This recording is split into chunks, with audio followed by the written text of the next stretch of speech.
Est-ce que Jésus a vraiment dit qu'on était né pour un petit pain et que ça allait être impossible pour un riche d'entrer au paradis, d'entrer dans le royaume de Dieu, qui nous promet l'abondance? Mais pourquoi? Pourquoi on n'arrive pas à lire ça?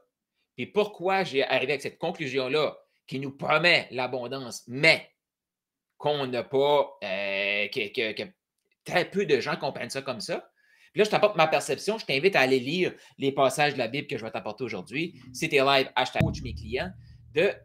Tu me dis ça, mais tu l'interprètes d'une façon, mais je ne suis pas certain que c'est la bonne façon de l'interpréter. Ce n'est pas parce que je suis meilleur qu'un autre pour interpréter, c'est juste que j'ai comme le talent d'écouter, poser des questions. Tu sais, moi, il y a une des phrases que je ne comprenais pas trop pourquoi les gens me disaient ça, mais c'est comme une des phrases, c'est comme Carl, tu me fais chier. Mais pourquoi? C'est parce que je suis capable d'écouter ce qui est là, ce qui est vraiment dit, qu'est-ce qui est un fait, le fait est positif ou négatif, et je suis capable de l'interpréter et de l'amener à la personne. Donc là, la personne fait comme OK, mais c'est comme tellement clair. Puis mon but, c'est pas que les gens se sentent mal. C'est juste que c'est la réalité. Puis pourquoi je suis arrivé avec la conclusion que beaucoup de gens ont interprété ce magnifique livre-là, les magnifiques enseignements de Jésus, dans le sens de Jésus a dit, pour entrer au paradis, pour entrer dans le royaume de Dieu, il faut être pauvre. Est-ce que tu as déjà pensé ça, déjà entendu ça? Est-ce que tu as déjà interprété ça comme ça? C'est comme si les gens me voient et vont comme, mais là, Carl, Jésus a dit qu'il était plus facile pour un chameau de passer dans le trou d'une aiguille, qui est le trou dans la muraille, qu'un homme riche de rentrer dans le royaume de Dieu. Puis là, c'est comme, tu sais, le sous-entendu, c'est comme, es-tu en train d'essayer d'aider des gens à ne pas entrer dans le royaume de Dieu? Puis c'est facile à voir, là, parce qu'ils vont tout le temps comme essayer de justifier puis amplifier leur non-abondance, leur vœu de non-abondance pour dire ça, c'est une bonne chose, c'est ça que Jésus veut. Puis là, il faut faire le discernement ici, là, parce que ça se peut qu'il y a des gens qui vont être appelés à avoir moins de richesses matérielles que d'autres. Mais encore là, c'est par rapport à qui, par rapport à quoi? Si tu n'as pas écouté mon live d'hier ou mon épisode de podcast d'hier, va écouter ça. Parce qu'il faut se poser la question, là. OK, riche, mais par rapport à qui? C'est pas parce que Dieu a dit, toi, ben oui, va chercher une Porsche, c'est une bonne chose pour toi. Que l'autre à côté, que Dieu lui a dit, achète-toi une Yaris, mais toi, fais autre chose avec l'argent que tu vas créer. Lequel des deux qui est le plus riche? La discussion, à savoir là, comme richesse et tout, c'est entre la personne et Dieu. C'est tout. Mais pourquoi, dans le monde, on va dire religieux, et même je parlais avec mon pasteur qui disait qu'il y a des églises, des grands mouvements d'églises, que eux, c'est comme traditionnellement, il y a un vœu de pauvreté. Mais ils n'ont jamais défini qu'est-ce qu'était la pauvreté, et ça vient en plein dans Marc 10, 23, 21, quand que Jésus dit regardez avec amour la personne riche, puis il dit une seule chose te manque. Va, vends ce que tu as et donne l'argent aux pauvres. Ainsi, tu auras un trésor dans le ciel, puis viens et suis-moi. Bon, clairement, ici, on pourrait interpréter qu'il nous dit que donnons tout ce qu'on a sur la terre et notre cadeau est au ciel. On pourrait interpréter ça, puis on fait comme, ouais, mais là, moi, je veux vivre la vie, là, tout de suite, là. Je sens que je peux vivre la vie. Ouais, peut-être que c'est ça que Jésus nous dit aussi. Mais il faut juste continuer à réfléchir avec Jésus. Parce qu'après ça, il va dire, ça c'est le verset que j'entends le plus souvent quand je parle avec des gens qui font comme, oh, mais là, toi, Carl, on sait bien, tu es juste motivé par l'argent, mais la pauvreté est une bonne chose. C'est quoi la pauvreté? Définis-moi la pauvreté. Parce que trop souvent, les gens vont dire, ouais, mais c'est quelqu'un qui est en Afrique. Est-ce qu'il y a des dettes? Est-ce qu'il est heureux? Est-ce qu'il y a des bonnes relations? Oui. OK, mais pour moi, cette personne-là n'est pas pauvre. C'est juste que tu t'arrêtes à un concept humain qu'on définit notre richesse avec l'argent. Mais encore là, ça se peut que Dieu t'envoie, toi, le don de recevoir beaucoup d'argent pour le multiplier beaucoup, beaucoup, beaucoup et aider dans le royaume avec l'argent que tu vas multiplier. Bon, ici, il continue. Dans 23, là, les gens ne comprennent pas trop. Là. Jésus dit dans Marc 10, 23, comme il sera difficile à ceux qui ont des richesses d'entrer dans le règne de Dieu. Par la suite, il dit, mes enfants, comme il est difficile d'entrer dans le règne de Dieu. Quand il y a quelque chose d'intéressant là-dedans, là, il se répète tout le temps plusieurs fois. As-tu déjà remarqué ça? Donc, parce que je ne suis pas en train de bégayer, je suis vraiment en train je lisais 23, là, je suis rendu dans 24. Il est plus pour un chameau de passer par le trou d'une aiguille que pour une personne riche d'entrer dans le règne de Dieu. Est-ce que c'est écrit, il est impossible d'entrer dans le règne de Dieu? Je te laisse aller viser, voir ça, réfléchir à ça. Et ça m'apporte juste, là, comme juste cette perception-là. Là. Je fais le lien avec l'expertise, comment j'aide mes clients. Ce que je vois là, la première chose, comment faire x10 dans les ventes, il faut juste apprendre à écouter. Trop de gens sont focusés sur qu'est-ce que je dois dire, qu'est-ce que je dois dire, qu'est-ce que je dois dire, qu'est-ce que je dois dire. Là, tu dis, t'argumentes, t'argumentes, t'argumentes. Mais il y a très peu de coachs qui vont t'amener à qu'est-ce que tu dois entendre, qu'est-ce que tu dois écouter. Pourquoi la majorité des gens vont lire ça, puis ils vont interpréter, OK, c'est plus facile pour un chameau de passer d'un trou d'une aiguille qui est impossible parce que le trou est trop petit qu'un homme riche d'entrer au paradis. Et en passant, si tu veux aller plus loin dans ce concept-là, définitivement que j'aide mes clients à aller directement là et multiplier ce qui est là, puis multiplier leur vente par 10, c'est un club. Et si tu veux aller un peu plus loin, j'ai créé un article de blog, tu cliques sur le petit lien, tu t'envoies, pas tout de suite, là, mais tu peux aller lire cet article-là, où est-ce que je décortique qu'est-ce que Jésus a vraiment dit. Ma perception, par la suite, va faire ta lecture, et trouve ta perception. Mais pourquoi 95% des gens vont interpréter ça pour dire c'est impossible d'entrer si on est pauvre, si on est riche. Parce que là, je t'invite à aller te poser ces questions-là. Et c'est exactement ce que je faisais avec Tina hier.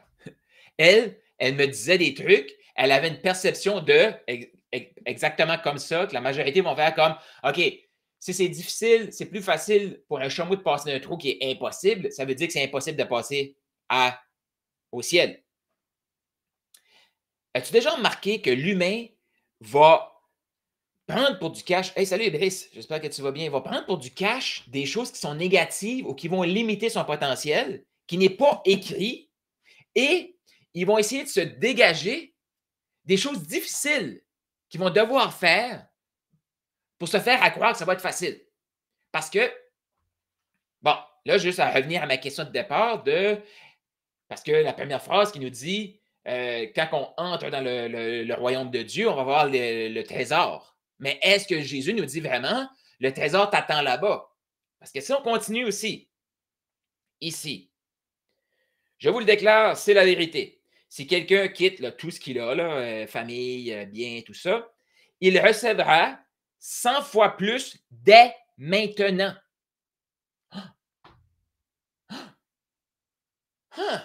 Mais pourquoi personne lit ça? Pourquoi personne n'interprète ça dans ce livre-là? Ils vont tous avoir resté bloqués au début à faire comme « Ah non, il faut être pauvre maintenant, puis c'est dans le royaume de Dieu qu'on a l'abondance. » Pourquoi? Je t'invite juste à réfléchir, OK? Ah, justement, je parlais de ça avec Tina hier, qui est une coach multimillionnaire en Thaïlande, qui habite aux États-Unis, et donc qui est multimillionnaire aux États-Unis, pas avec la monnaie de la Thaïlande. Et là, mais pourquoi que les gens vont comme interpréter ça comme ça, de faire comme ils restent bloqués à un endroit qui n'est même pas comme logique, c'est parce qu'ils ne savent pas comment interpréter ce qui est écrit, mais c'est parce qu'on n'a pas appris à écouter. On a appris à dire. On a appris à justifier. Mais là, je t'invite vraiment à aller lire ce passage-là. Là. Parce que, clairement, c'est écrit noir sur blanc. Dès maintenant, et ce n'est pas écrit noir sur blanc, il est impossible pour une personne riche d'entrer aux cieux. C'est pas écrit ça. Mais pourquoi on va interpréter fermement c'est impossible pour une personne riche d'entrer aux cieux et on va interpréter qu'il faut attendre d'arriver au ciel pour avoir notre trésor puis vivre pauvrement maintenant. Imagine, OK? La quantité de ventes que les entrepreneurs laissent aller parce qu'ils interprètent: «Ah, la personne m'a dit qu'il n'y avait pas d'argent». Souvent, c'est comme: «Ça va être difficile de trouver l'argent». Les gens: «Ah, la personne a dit qu'il n'y avait pas d'argent». Jésus dit: «Ça va être plus facile». Ça ne dit pas que c'est impossible pour l'homme riche. Fait que tu vois-tu comment le cerveau distorsionne ça? Puis moi, là, c'est une des choses. Quand je pose la question, les gens me disent: «OK, j'ai eu telle objection», ils vont me demander qu'est-ce que je dis à cette objection-là. Je ne réponds jamais, mais jamais à cette question-là. Pourquoi, selon toi? Parce qu'il n'est pas là le problème. Il n'est pas là. Je vais toujours poser la question: «OK, qu'est-ce qui s'est passé avant? Qu'est-ce que la personne a dit?» Parce que c'est tout le temps l'interprétation de la personne qui n'est pas bonne. Elle interprète des mots qui ne sont pas là et elle ajoute des mots qui sont là. Elle va enlever des mots super importants. Fait que, puis si tu es un chrétien, OK, tu vas à l'église et tu as déjà entendu quelqu'un et tu as déjà pensé, ouais, avec le trou de l'aiguille et le chameau, ça veut dire que c'est impossible puis il faut que je laisse aller mes richesses. Puis là, tu vas lire mon article, là, je vais un peu plus en profondeur là-dessus.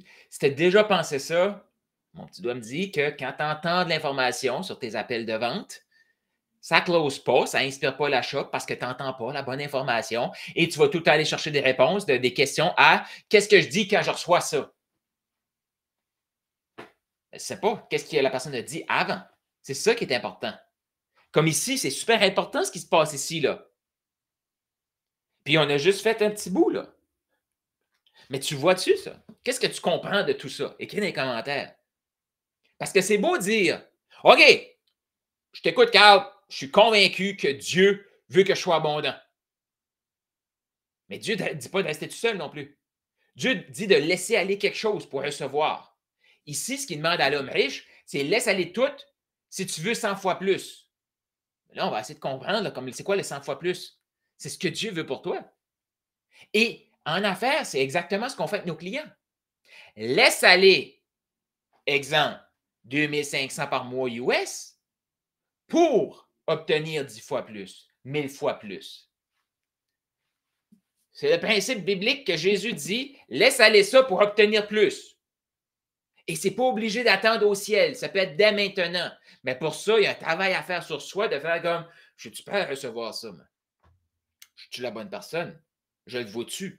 Bon, écoute, là, c'est là qu'on faut tomber en amour avec ce livre-là parce qu'il nous le répète comment on est. on ne le mérite pas, mais il nous le donne.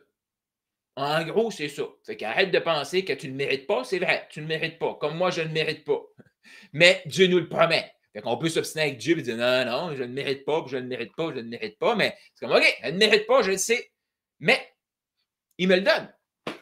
Puis ce qu'il fait, c'est comme, s'il te plaît, moi je l'imagine des fois, je ne sais pas là, comme si toi, comment ça se passe dans ta tête, là, mais moi je l'imagine là, des fois, là, Dieu qui est comme là, puis il fait comme, Carl, je veux t'envoyer de l'argent, je veux t'envoyer quelque chose de top, pourquoi tu résistes? Puis là, il doit tellement rire, là, il doit tellement rire, parce que c'est beau là, lire ça, là, puis là, faire, OK, oui, mais c'est un travail, c'est un processus. Ben, si c'était facile, là, tout le monde le ferait. Et je te le dis tout de suite, tout le monde écouterait ces lives ici, ferait comme OK, moi transformer mes appels de vente. Pourquoi ils n'y arrivent pas? C'est parce qu'ils pensent qu'ils peuvent l'interpréter eux-mêmes.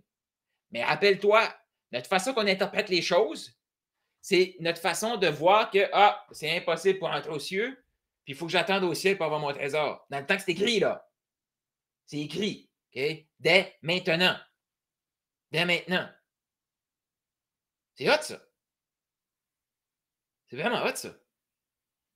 Et là, je te laisse aller lire la suite. Que, regarde bien, OK? Là, il y a plein de gens qui vont dire OK, Dieu m'a dit que j'allais l'avoir maintenant. Puis là, voici ce qui va se passer par la suite et voici pourquoi ils vont arrêter leur projet d'affaires. C'est que là, les gens encore là, ils ont eu ce qu'ils voulaient. Ah, OK. Fait que si je laisse aller, ça veut dire que Dieu me donne en abondance dès maintenant. Fois 100. Ouais. Et là, ils vont partir, puis là, ils sont comme OK. Je le donne, je veux. Mais il y a un principe aussi que Dieu doit travailler en nous avant de travailler à travers nous. Avant de nous utiliser pour la mission qui est vraiment pour nous, il doit travailler en nous. Puis ça, c'est un travail en continu. Là. Mais, et parce que tu vas le voir aussi. Puis regarde le marketing. Là. Les gens sont beaucoup plus. Comme là, hey, ça c'est excitant. Là. Comme si je fais un webinaire, là, reçois l'appel de Dieu, reçois l'abondance de Dieu, boum, les inscriptions vont rentrer. Là. Les inscriptions vont rentrer parce qu'ils ne veulent pas lire la suite. Ils ne veulent pas la suite. Là, ben ça, ils vont commencer à se plaindre. Non, mais là, Carl, tu m'as dit que ça allait être facile. Tu m'as dit que tu m'as dit que les ventes allaient rentrer. Hey, la quantité de fois que j'ai vu des gens faire 30, 40 000 en quelques semaines, après ça, tout bloqué. Des gens avec plus de temps me dire, ouais, mais qu'est-ce que c'est? C'est parce que les gens ne veulent pas entendre la suite qui est dans la marque. Mais c'est écrit aussi noir sur blanc. Parce que Dieu n'a jamais dit, ça va être facile. Ça pourrait être facile, juste qu'on est des humains, on aime se compliquer la vie. Je te dis, c'est comme ça.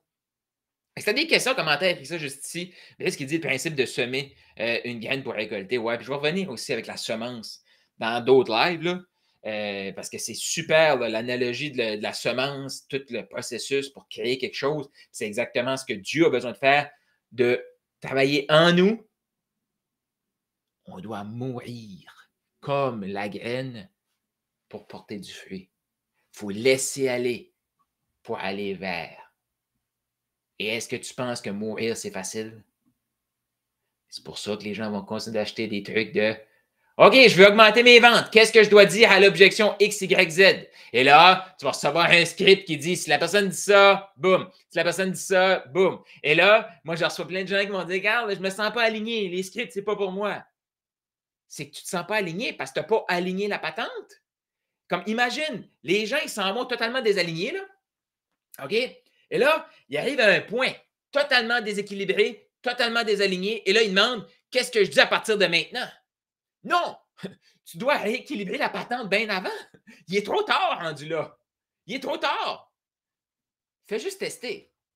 Comment ça se passe de ton côté? Est-ce que quand tu es sur un appel de vente, les gens te disent ah, ça va être difficile de trouver l'argent et tu comprends, ils n'ont pas l'argent? Si oui, tu n'entends pas la bonne chose et tu es en total déséquilibre avant. Et là, tu vas recevoir un script devant comme ça va être difficile de trouver l'argent. Ah là, tu leur dis OK, ça te coûte combien c'est ta situation maintenant? Ouais, mais tu n'as juste pas écouté ce que la personne t'a dit. Là. Elle t'a pas dit c'est impossible de trouver l'argent. Elle t'a dit ça va être difficile de trouver l'argent. Là, toi, tu rentres avec une objection d'un dent, comme si la personne ne veut pas payer ton service. Et il faut apprendre à écouter beaucoup plus qu'à dire. Et ce qu'il dit, besoin d'un berger, on a besoin d'experts comme toi. Merci, merci, Brice. Merci, Brice. Et, Brice, on a besoin d'experts comme toi aussi. Et surtout, des experts, OK, qui vont transmettre. Moi, je suis un transmetteur, là, OK? Et, OK, le sens de berger, moi, je le vois de ramener des gens à la vérité. Comme là, je t'ai lu, Marc, là. Si tu restes là passivement, tu fais comme ah, ouais, ça fait du sens. OK, je m'en vais à l'abondance. Puis tu restes seul. Que tu n'es pas prêt à laisser aller. Mettons que tu veux qu'on travaille ensemble, il va falloir que tu laisses aller une somme d'argent pour que je t'aide, pour obtenir. Et encore là, moi, je vais te demander une somme d'argent. Dieu va te demander tout. Mais tu es entrepreneur, c'est la même chose.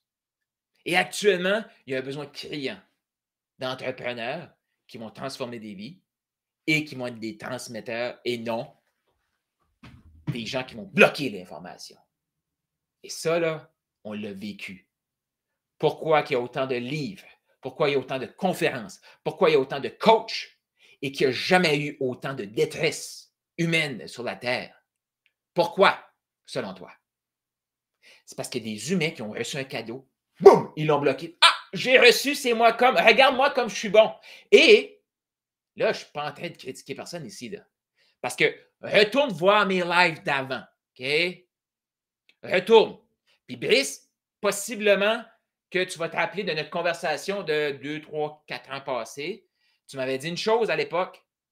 Mais à cette époque-là, Carl Roussel était oh! J'ai inventé l'information, regardez-moi comme je suis bon, regardez mon ego. Bon, il me reste de l'ego, là, quand même. Je m'en libère de petit à petit. Mais ça aussi, là, parce qu'il y a beaucoup d'humains que là, ils vont faire comme ah! Non, non, mais cette personne-là était comme ça avant. Hey, regarde l'apôtre Paul. OK? Il tuait des chrétiens, boum! Il est devenu un des apôtres les plus, on va dire, populaires, là, en tout cas. Je ne sais pas comment dire ça, mais tu sais, un petit parcours, boum! Ça s'est passé. C'est ça qui se passe maintenant. Et si tu laisses les gens faire comme ah ouais, OK, c'est vrai, il y avait il était comme ça, Carl, avant. J'accepte que, ben oui, OK, là, mais là, tout de suite, ce qui m'intéresse, c'est où est-ce qu'il s'en va. Parce que c'est ça qui intéresse Dieu. Si tu permets ça à quelqu'un d'autre, qu'est-ce que tu te permets à toi? De vivre la même transformation que Dieu veut faire en toi.